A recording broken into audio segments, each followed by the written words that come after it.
অবশেষে ফাইনাল খেলতে ভারত পৌঁছেছেন মুস্তাফিজ।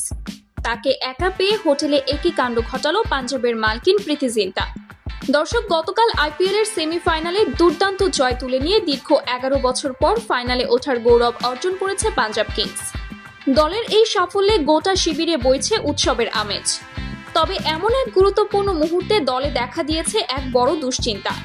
দলের প্রধান পেসার কাগিসো রাবাদা হঠাৎই ব্যক্তিগত কারণে নিজ দেশে ফিরে গেছেন। ফলে ফাইনালের আগে পাঞ্জাবের বোলিং লাইন আপে দেখা দিয়েছে ফাঁকা জায়গা। এই শূন্যতা পূরণে তড়িঘড়ি করেই দলভুক্ত করা হয়েছে বাংলাদেশের সেরা পেসার মুস্তাফিজুর রহমানকে। আজ বিকেল 4টার ফ্লাইটে দিল্লিতে পৌঁছান কাটার মাস্টার মুস্তাফিজ। বিমানবন্দর থেকে সরাসরি হোটেলে ওঠেন তিনি। পাঞ্জাব টিম ম্যানেজমেন্ট থেকে আগেই সব প্রস্তুতি নিয়ে রেখেছিল।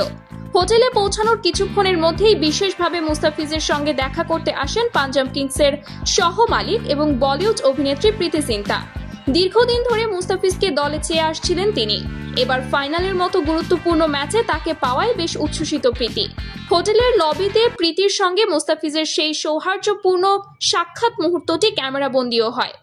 তিনি তাকে শুভেচ্ছা জানিয়ে বলেন, তোমার উপর আমাদের অনেক ভরসা, ফাইনালে তুমি ম্যাজিক করো। পাঞ্জাবের সমর্থকদের এখন একটাই আশা, ফিজের জাদুকরি বোলিংয়ে ধরা দেবে বহু কাঙ্ক্ষিত আইপিএল শিরোপা।